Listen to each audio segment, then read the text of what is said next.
Fireplace chat. When I sit down by the fireplace and chat and find some way to make that verse or that quote positive. So let's get started. So the verse I'm going to talk about today, that we're going to talk about today, is Matthew 6:34.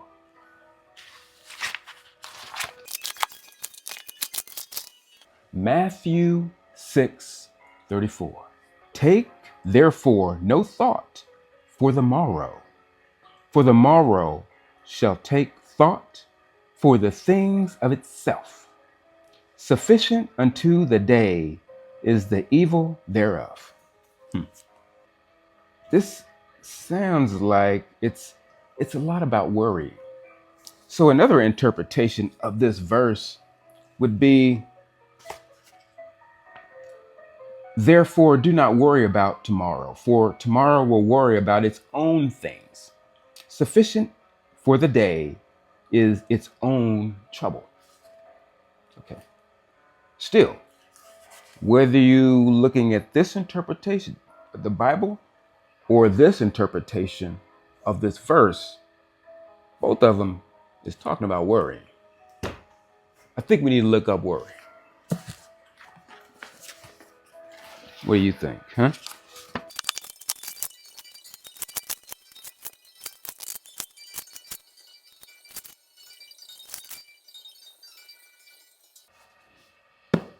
Worry. Worry. A mental distress or agitation resulting from concern for something impending or anticipated. Anxiety. An instance or occurrence of such distress or agitation. And then worrying. Creating a reason for worry.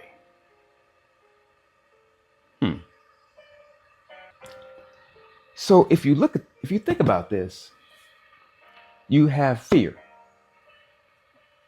You're worrying because you have fear about something. I use the acronym FEAR, and that stands for false evidence appearing real.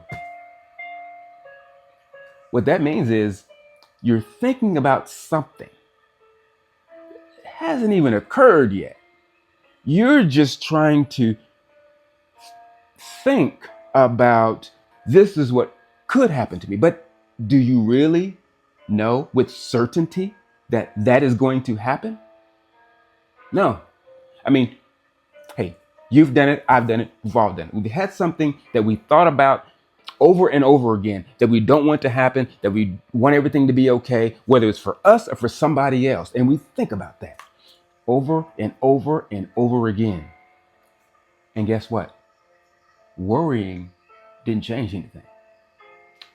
All worrying did was cause mental distress and anxiety in my own mind. That's all it did for me. I can remember so many times where I went to bed worrying about something. Didn't sleep well. I thought of all these different things that could have happened that next day. The next day, none of that happened. And I went through all of that thought, all of that worry, didn't sleep, angry, for what? Nothing.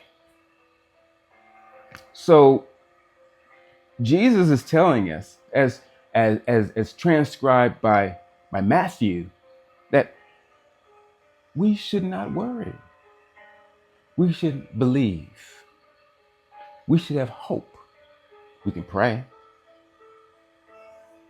And through that prayer, through that being hopeful, good things will happen. In doing this video, there's all these things that I think, what if this happens? What if that happens? What if I forget what I'm going to say? What if I can't find the word? I mean, all these things, what does it matter? What matters is I have belief, I do the best that I can, and I'm hopeful that what I'm doing transcends from me to you. And what this is doing for me can also help you. Us having this discussion, understanding what the scripture is telling us, and helping us to understand that we should not be fearful. We should be hopeful. What is hopeful?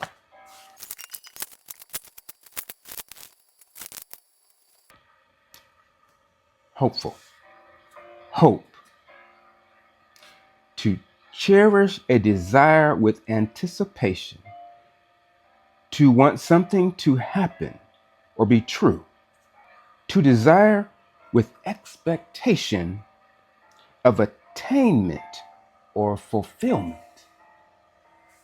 In other words, instead of worrying, being hopeful is the opposite. The scripture is telling us not to worry, to be hopeful. And I think if we do that, I think we'll all be a little better off.